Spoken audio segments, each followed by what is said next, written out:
Hello friends, how are you.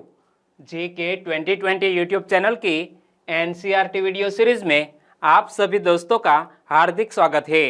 आज के इस वीडियो में हम कक्षा 7 की एनसीईआरटी की टेक्स्ट बुक सामाजिक एवं राजनीतिक जीवन 2 और यह टेक्स्ट बुक में दूसरा अध्याय है स्वास्थ्य में सरकार की भूमिका। और दोस्तों, यह अध्याय में पेज नंबर 21 से 25 पर जो कहानियां दी गई है उनको बेस बनाते हुए दोस्तों हमने यह वीडियो तैयार किया है। और एथिक्स वाला माइंड डेवलप करने के लिए आपको यह वीडियो देखना चाहिए कि किस तरह की सिचुएशन में किस तरह के डिसीजन लिए जाते हैं, चाहे दोस्तों सुप्रीम कोर्ट हो या हाई कोर्ट। यह वीडियो में आप लास्ट तक बने रहिए। लास्ट में कमेंट सेक्शन में जरूर बताना कि आपको यह वीडियो कैसा लगा। चलिए बिना वक्त गवाए स्टार्ट करें। कक्षा 7 की एनसीईआरटी की टेक्स्ट बुक सामाजिक एवं राजनीतिक जीवन 2, दूसरा अध्याय है स्वास्थ्य में सरकार की भूमिका। तो सबसे पहले हाकिम शेख की एक कहानी से यह वीडियो को हम स्टार्ट करते हैं।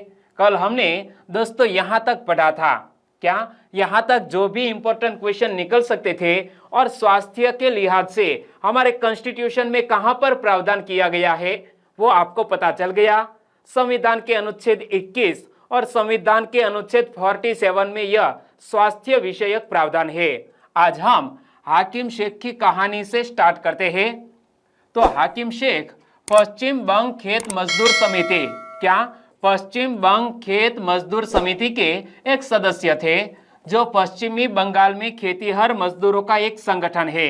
दोस्तों, यह पश्चिम बंग खेत मजदूर समिति यह पश्चिम बंगाल में स्थित खेतीहर मजदूरों का एक संगठन है और उनके एक सदस्य है हाकिम शेख। 1992 में एक शाम वे चलती ट्रेन से गिर गए। कौन? हाकिम शेख। 1992 में एक शाम वे चलती ट्रेन से गिर गए और उन्हें सिर में गंभीर चोट आई। उनकी हालत बहुत नाजुक थी और उन्हें तुरंत इलाज की आवश्यकता थी। उन्हें कोलकाता के एक सरकारी अस्पताल में ले जाया गया, लेकिन उन्हें भर्ती करने से मना कर दिया गया क्योंकि वहां कोई बिस्तर खाली नहीं था। दूसरे अस्पताल में आवश्यक सुविधाएं या उनके इलाज के लिए जरूरी विशेषज्ञ नहीं थे।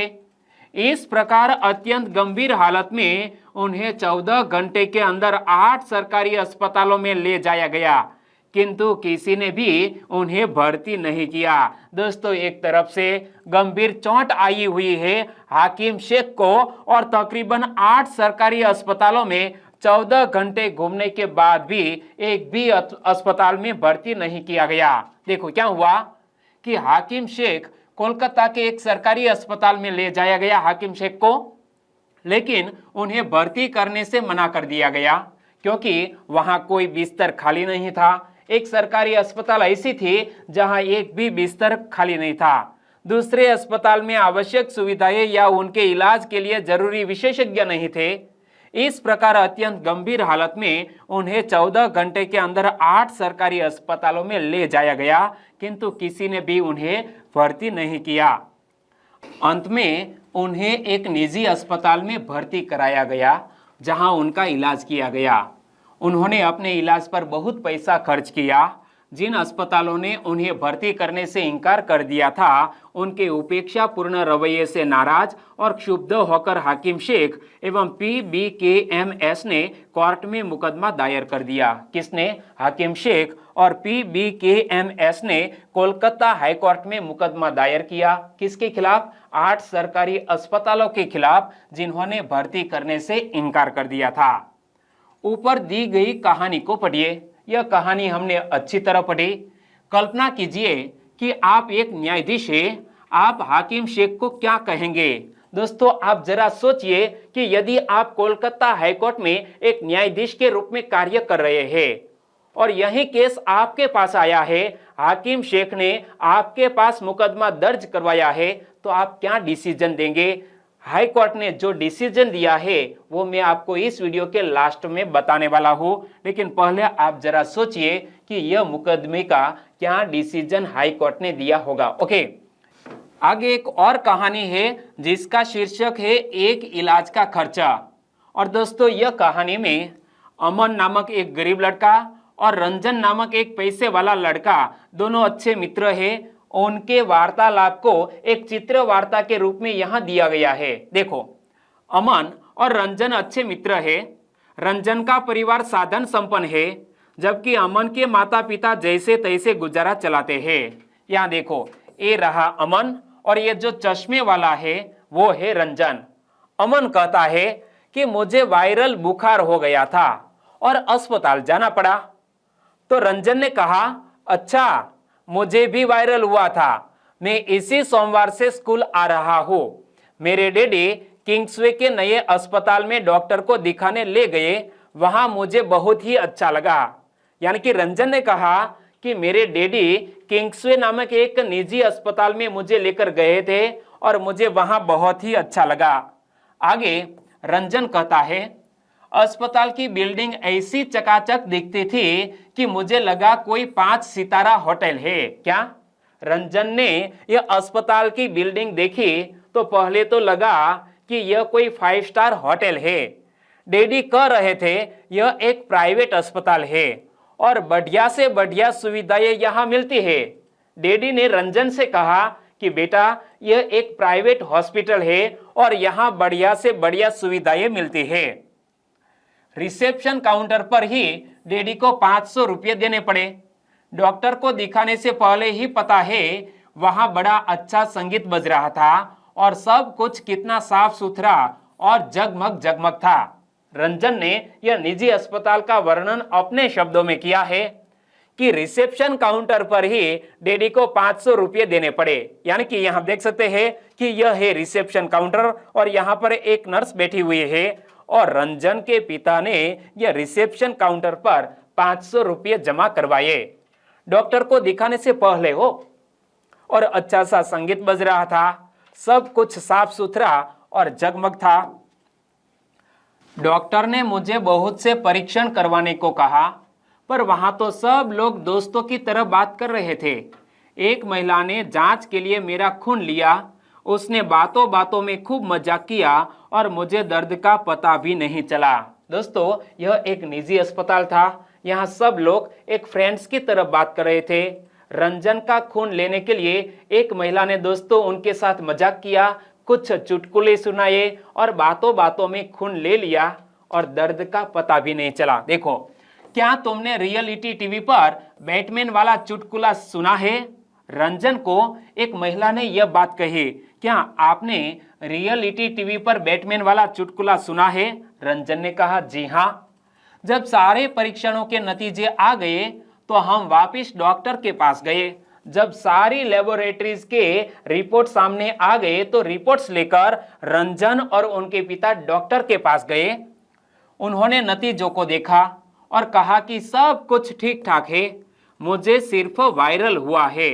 उन्होंने कुछ दवाइयां लिख कर दी और आराम करने को कहा। यहाँ डॉक्टर ने क्या कहा, देखो, हाँ तो छोटे जनाब, यह गुलाबी गोली दिन में 3 दफा लेनी है। यह सफेद वाली सोने से पहले। यह शरीर के दर्द के लिए है और यह एक सिरप है, घबराओ नहीं, बढ़िया स्वाद है इसका। और रंजन ने कहा, धन्यवाद डॉक्टर, मुझे तो अभी से अच्छा लगने लगा है। और दोनों की बात यह वार्तालाप खत्म होता है और रंजन अपने दोस्त अमन से बोलता है कि तुम्हें यह सारी बातें बताने के लिए मैं कब से इंतजार कर रहा हूं। अच्छा, अपनी तो कहो, तुम किस अस्पताल में गए थे? और अमन ने क्या कहा, वह तुम्हारे वाले अस्पताल जितना अच्छा तो नहीं था। पहले तो अब्बा मुझे ले ही नहीं जाना चाहते थे क्योंकि इसमें समय बहुत लगने वाला था। अमन ने क्या कहा, वह तुम्हारे जो निजी अस्पताल की तरह मेरा अस्पताल नहीं था। पहले तो मेरे अब्बा मुझे ले ही नहीं जाना चाहते थे क्योंकि समय बहुत लगने वाला था। और सच में कितना ज्यादा समय लगा। हम एक बड़े से सरकारी अस्पताल में गए, हमें ओपीडी काउंटर पर ही एक लंबी लाइन में इंतजार करना पड़ा। इमेज आप देख सकते हैं कि ओपीडी काउंटर पर ही एक लंबी लाइन में अमन को खड़ा होने पड़ा अपने पिताजी के साथ। मेरी तबीयत इतनी खराब हो रही थी कि मैं पूरे समय अब्बा के सहारे टिका रहा। इमेज में देख सकते हैं कि अमन अपने पिता के सहारे पूरी लाइन में टिका रहा।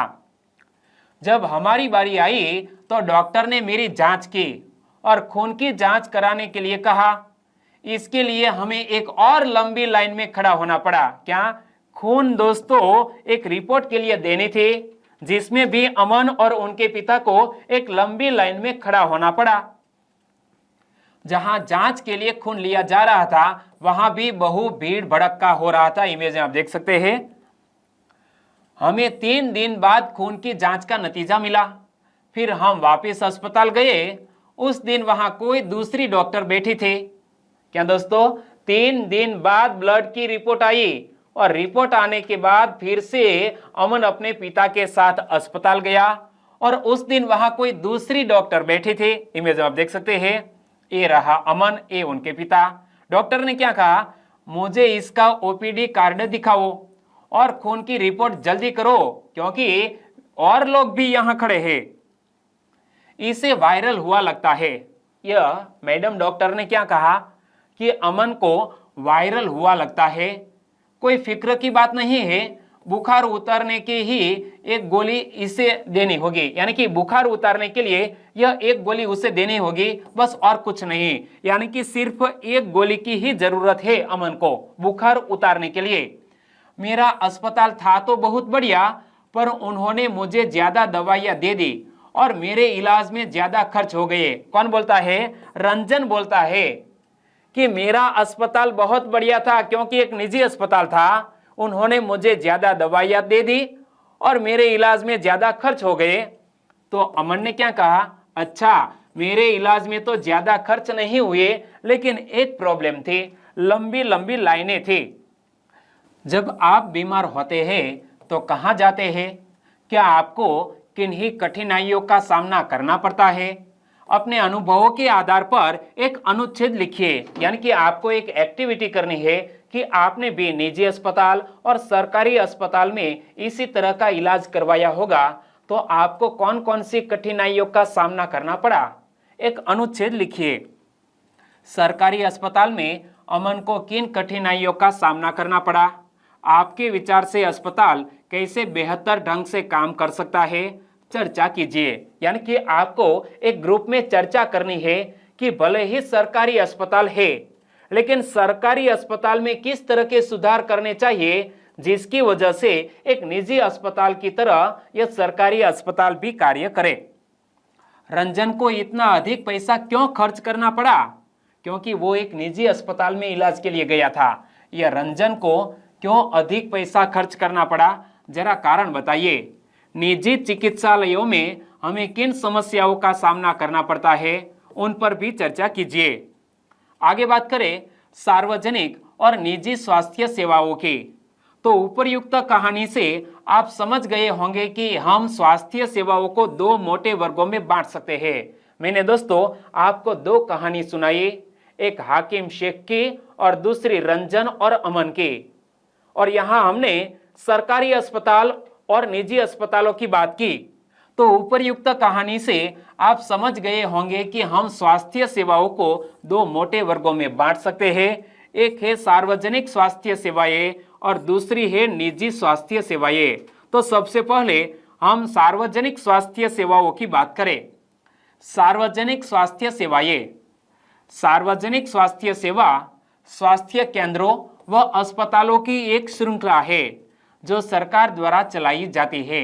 एक केंद्र व अस्पताल आपस में जुड़े हुए हैं, जिससे ये शहरी व ग्रामीण दोनों क्षेत्रों को सुविधाएं प्रदान करते हैं और सभी बीमारियों, जिसमें साधारण से लेकर विशेष देखभाल की जरूरत वाली बीमारियां भी शामिल है, तो सभी बीमारियों का इलाज प्रदान करते हैं यह सार्वजनिक स्वास्थ्य सेवाएं, यानी कि जो सरकारी अस्पताल है वो। एक बार फिर से पढ़ो कि सार्वजनिक स्वास्थ्य सेवा स्वास्थ्य केंद्रों व अस्पतालों की एक श्रृंखला है जो सरकार द्वारा चलाई जाती है।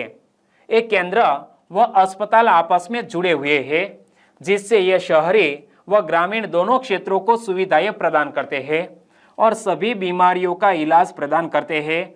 साधारण से लेकर विशेष देखभाल की जरूरत वाली बीमारियां भी इसमें शामिल है। जैसा कि सार्वजनिक अस्पताल का एक अच्छा उदाहरण है हमारे गुजरात के अहमदाबाद का सिविल हॉस्पिटल। एक सरकारी अस्पताल है जो एशिया का सबसे बड़ा अस्पताल भी माना जाता है, सरकारी अस्पताल। कौन सा? अहमदाबाद का सिविल हॉस्पिटल। ग्राम के स्तर पर एक स्वास्थ्य केंद्र होता है जहां प्रायः एक नर्स और एक ग्राम स्वास्थ्य सेवक रहता है। दोस्तों, प्रत्येक 5,000 की आबादी पर एक स्वास्थ्य केंद्र होता है जिसे हम प्राइमरी हेल्थ सेंटर भी कह सकते हैं। और यहाँ पर एक नर्स और एक ग्राम स्वास्थ्य सेवक रहता है। उन्हें सामान्य बीमारियों के इलाज के लिए प्रशिक्षण दिया जाता है और वे प्राथमिक स्वास्थ्य केंद्र के डॉक्टरों की देखरेख में कार्य करते हैं। ग्रामीण क्षेत्रों में ऐसा केंद्र कई गांवों की जरूरतों को पूरा करता है। जिला स्तर पर जिला अस्पताल होता है जो इन सभी स्वास्थ्य केंद्रों की देखरेख करता है। बड़े शहरों में कई सरकारी अस्पताल होते हैं, जैसे एक वह था जिसमें अमन को ले जाया गया था, और ऐसे भी विशिष्ट सरकारी अस्पताल है जिनका जिक्र हाकिम शेख की कहानी में हुआ था। क्या दोस्तों, यहाँ हाकिम शेख की कहानी में हमने देखा कि तकरीबन 8 सरकारी अस्पताल में हाकिम शेख को ले जाया गया। गंभीर रूप से चोट भी लगी थी, लेकिन वहाँ या तो बिस्तर नहीं था या तो स्पेशल सुविधा वाले डॉक्टर नहीं थे। इसीलिए एक के बाद एक अस्पताल में घूमकर आखिरकार उन्हें एक निजी अस्पताल में दाखिल होना पड़ा। देखो, ग्रामीण क्षेत्र में एक ऐसा केंद्र कई गांवों की जरूरतों को पूरा करता है। जिला स्तर पर जिला अस्पताल होता है जो इन सभी स्वास्थ्य केंद्रों की देखरेख करता है। बड़े शहरों में कई सरकारी अस्पताल होते हैं, जैसे एक वह था जिसमें अमन को ले जाया गया था, और ऐसे भी विशिष्ट सरकारी अस्पताल है जिनका जिक्र हाकिम शेख की कहानी में हुआ था। इस स्वास्थ्य सेवा को कई कारणों से सार्वजनिक कहा जाता है। सरकार ने सभी नागरिकों को स्वास्थ्य सेवाएं प्रदान करने की वचनबद्धता को पूरा करने के लिए ये अस्पताल तथा स्वास्थ्य केंद्र स्थापित किए हैं। क्या? सरकार ने सभी नागरिकों को स्वास्थ्य सेवाएं प्रदान करने की वचनबद्धता को पूरा करने के लिए ये अस्पताल तथा स्वास्थ्य केंद्र स्थापित किए हैं। हम सबको पता है कि सरकारी अस्पताल सरकार के द्वारा चलाए जा रहे हैं। कल मैंने आपको कहा था ना कि संविधान का भाग 4 राज्य नीति के निदेशक तत्वों के तहत सरकार ऐसे अस्पताल खोलेंगी जहां गरीब लोग भी इलाज करा सके, और इन सेवाओं को चलाने के लिए धन उस पैसे से आता है जो लोग सरकार को टैक्स के रूप में पैसे देते हैं। क्या दोस्तों, ये पैसे सब कहां से आते हैं? जिनकी मदद से सरकार यह सरकारी अस्पताल चलाते हैं। हम टैक्स के रूप में जो पैसे सरकार को देते हैं, उन्हीं पैसों से यह सरकारी अस्पताल को चलाया जाता है। इसीलिए ये सुविधाएं सबके लिए है। सार्वजनिक स्वास्थ्य व्यवस्था का एक महत्वपूर्ण पहलू यह है कि इसका उद्देश्य अच्छी स्वास्थ्य सेवाएं निःशुल्क या बहुत कम कीमत पर देना है, जिससे गरीब लोग भी इलाज करा सके। आगे हम बात करें तो हमें सरकार को कर क्यों देना चाहिए? दोस्तों, हमें सरकार को टैक्स क्यों देना चाहिए? क्योंकि सरकार कर से प्राप्त धन का उपयोग विभिन्न प्रकार की सार्वजनिक सेवाओं को मुहैया करवाने में खर्च करती है, जिससे सभी नागरिकों को फायदा होता है। दोस्तों, हम जो टैक्स के रूप में सरकार को पैसे देते हैं, तो यह पैसा सरकार कहाँ यूज करती है? देखो, सरकार कर से प्राप्त धन का उपयोग विभिन्न प्रकार की सार्वजनिक सेवाओं को मुहैया करवाने में खर्च करती है, जिससे सभी नागरिकों को फायदा होता है। प्रतिरक्षा, पुलिस, न्यायिक व्यवस्था, राजमार्ग इत्यादि कुछ सेवाओं से सभी नागरिकों को लाभ होता है। अन्यथा इन सेवाओं की व्यवस्था स्वयं नागरिक नहीं कर सकते। क्या आप अपना पर्सनल हाईवे बना सकते हैं? नहीं बना पाओगे, क्योंकि खर्च इतना भारी है। लेकिन यह खर्च सरकार कहां से करती है? हमारे द्वारा टैक्स के रूप में सरकार को जो पैसा दिया जाता है, इनमें से यह राजमार्ग बनते हैं। करों से ही कुछ विकासात्मक कार्यक्रम एवं सेवाएं उपलब्ध होती है, जैसे शिक्षा, स्वास्थ्य, रोजगार, सामाजिक कल्याण, व्यावसायिक प्रशिक्षण इत्यादि, जिनसे जरूरतमंद नागरिकों को लाभ मिलते हैं। यानी कि जरूरतमंद नागरिकों को लाभ मिले ऐसे कार्यक्रम एवं सेवाएं उपलब्ध कराती है हमारी केंद्र एवं राज्य सरकारें। करों से प्राप्त धन का उपयोग कुछ प्राकृतिक आपदाओं जैसे बाढ़, भूकंप, सुनामी आदि मामलों में राहत एवं पुनर्वास के लिए भी किया जाता है। अंतरिक्ष, परमाणु एवं प्रक्षेपास्त्रों से संबंधित कार्यक्रमों को भी करों के द्वारा प्राप्त राजस्व से ही चलाया जाता है। दोस्तों, करों के द्वारा प्राप्त राजस्व से कौन कौन से कार्य किए जाते हैं। देखो, एक तो प्राकृतिक आपदाओं जैसे बाढ़, भूकंप, सुनामी आदि मामलों में राहत एवं पुनर्वास के लिए यह धन का उपयोग किया जाता है। इसके अलावा अंतरिक्ष, परमाणु एवं प्रक्षेपास्त्रों से संबंधित कार्यक्रमों को भी करों के द्वारा प्राप्त राजस्व से ही चलाया जाता है। सरकार खास तौर से गरीबों को कुछ सेवाएं प्रदान करती है जो वे बाजार से नहीं खरीद पाते। इसका एक उदाहरण स्वास्थ्य संबंधी सेवा है। क्या आप ऐसे अन्य उदाहरण दे सकते हैं जो सरकार द्वारा गरीबों को सुविधा प्रदान की जाती हो? ऐसे अन्य उदाहरण नीचे कमेंट सेक्शन में लिखें। स्वास्थ्य सेवाओं का अन्य महत्वपूर्ण कार्य है बीमारियों जैसे टीबी, मलेरिया, पीलिया, दस्त लगना, हैजा, चिकनगुनिया आदि को फैलने से रोकना। यह भी स्वास्थ्य सेवा का अन्य महत्वपूर्ण कार्य है। क्या? टीबी, मलेरिया, पीलिया, दस्त लगना, हैजा, चिकनगुनिया आदि को फैलने से रोकना, यह भी स्वास्थ्य सेवा का एक कार्य और इसकी व्यवस्था सरकार को लोगों के सहयोग से करनी होती है, अन्यथा यह असफल हो जाएगी।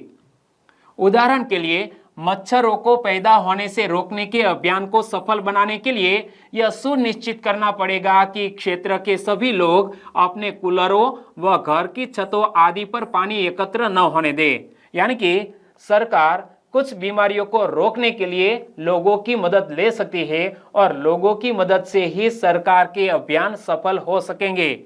उदाहरण के लिए, मच्छरों को पैदा होने से रोकने के अभियान को सफल बनाने के लिए यह सुनिश्चित करना पड़ेगा कि क्षेत्र के सभी लोग अपने कूलरों व घर की छतों आदि पर पानी एकत्र न होने दें। हाकिम शेख के प्रकरण को पुनः याद करिए। क्या आप जानना चाहेंगे कि उनके मामले में यह कोलकाता हाईकोर्ट ने क्या निर्णय दिया? दोस्तों, सबसे पहले हमने यह अध्याय में इसी वीडियो में हाकिम शेख से यह कहानी स्टार्ट की थी और लास्ट में कोलकाता हाईकोर्ट ने क्या डिसीजन दिया। देखो, हमारे संविधान के अनुसार लोगों के हित को सुनिश्चित करना और सबको स्वास्थ्य सेवाएं प्रदान करना सरकार का प्राथमिक कर्तव्य है। हाईकोर्ट ने जो स्टेटमेंट दिया है वो हमारे लिए महत्वपूर्ण है। एक बार फिर से पढ़ो कि हमारे संविधान के अनुसार लोगों के हित को सुनिश्चित करना और सबको स्वास्थ्य सेवाएं प्रदान करना सरकार का प्राथमिक कर्तव्य है। सरकार को हर व्यक्ति के जीवन के अधिकार की रक्षा करनी है। अदालत ने कहा कि हाकिम शेख को जिन कठिनाइयों से गुजरना पड़ा उसमें उनकी जान भी जा सकती थी। यदि कोई अस्पताल समय पर व्यक्ति को इलाज नहीं प्रदान कर पाता है तो इसका तात्पर्य है कि उसे जीवन की सुरक्षा नहीं दी जा रही है। अदालत ने यह भी कहा कि यह सरकार का कर्तव्य है कि वह मरीजों को आवश्यक स्वास्थ्य सेवाएं दे, जिसमें आकस्मिक इलाज की सुविधा भी सम्मिलित हो। अस्पताल और उनके स्वास्थ्य संबंधी कर्मचारियों को आवश्यक इलाज प्रदान करने की जिम्मेदारी पूरी करनी चाहिए। कई सरकारी अस्पतालों ने हाकिम शेख का इलाज करने से मना कर दिया था। इसीलिए अदालत ने राज्य सरकार को निर्देश दिए कि वह हाकिम शेख द्वारा इलाज पर व्यय किए गए पूरे खर्च का भुगतान करे। क्या दोस्तों, हाई कोर्ट ने राज्य सरकार पर यह जुर्माना लगाया और निर्देश दिया कि वह हाकिम शेख द्वारा इलाज पर व्यय किए गए पूरे खर्च का भुगतान करेगी। कौन? राज्य सरकार, क्योंकि यह सरकारी अस्पताल किसकी थी? राज्य सरकार की ही थी। और यहाँ इसी तरह यह हाकिम शेख को न्याय मिला।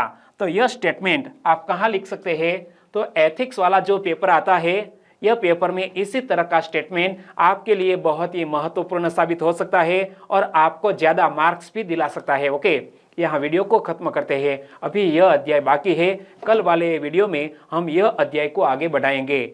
ओके, वीडियो वाकई में आपको अच्छा लगा, हेल्पफुल लगा तो आपके दोस्तों को फेसबुक, व्हाट्सएप या टेलीग्राम के जरिए इस वीडियो की लिंक शेयर करना मत भूलिएगा। बस छोटी सी उम्मीद के साथ वीडियो को खत्म करते हैं। कल मिलेंगे। ओके, टेक केयर एंड जय हिंद।